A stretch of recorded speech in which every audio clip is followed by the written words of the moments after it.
யோவேல் 2:26 சொல்லப்பட்டிருக்குது, நீங்கள் சம்பூர்ணமாக சாப்பிட்டு திருப்தி அடைந்து உங்களை அதிசயமாய் நடத்தி வந்த உங்கள் தேவனாகிய கர்த்தருடைய நாமத்தை துதிப்பீர்கள்.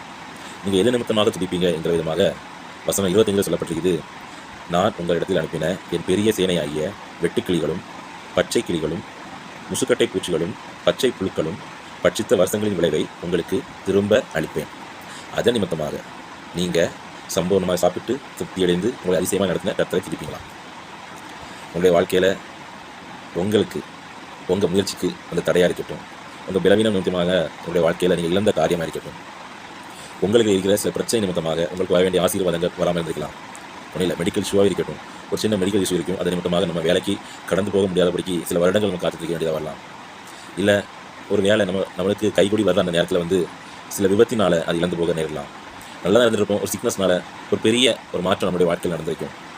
எந்த காரியமாக இருந்தாலும், எந்த இழப்பாக இருந்தாலும், எந்த கஷ்டம் கண்ணீராக இருந்தாலும் அது உங்களுடைய வாழ்க்கையில் அனுபவித்த நாட்களுக்கு ஏற்ற விளைச்சலை உங்களுக்கு தருவாராம். அதன் நிமித்தமாக நீங்கள் சம்பூர்ணமாக சாப்பிட்டு திருப்தி அடைந்து உங்களை இந்த கஷ்டமான சூழ்நிலையிலிருந்து தூக்கி நடத்தின கர்த்தரை துதிப்பீர்களாம்.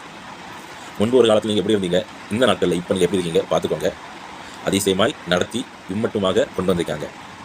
கர்த்தரை துதிங்க, கர்த்தருக்கு நன்றி செலுத்துங்க. நம்ம முன்னொரு காலத்தில் கஷ்டப்பட்ட காரியம் இந்த நாளில் நமக்கு லேசாக இருக்குது, லகுவாக இருக்குது. எவ்வளவோ முன்னேற்றம் நம்முடைய வாழ்க்கையில் கண்டிருக்கோம். கர்த்தருடைய நாமத்திற்கு நன்றி செலுத்தி கர்த்தரை பிடித்துக்கொண்டு அடுத்தடுத்த நாட்களுக்கு கடந்து போங்க. இன்னும் கர்த்தர் உங்களை பெரிதாக நடத்துவார். God bless. ஆமென்.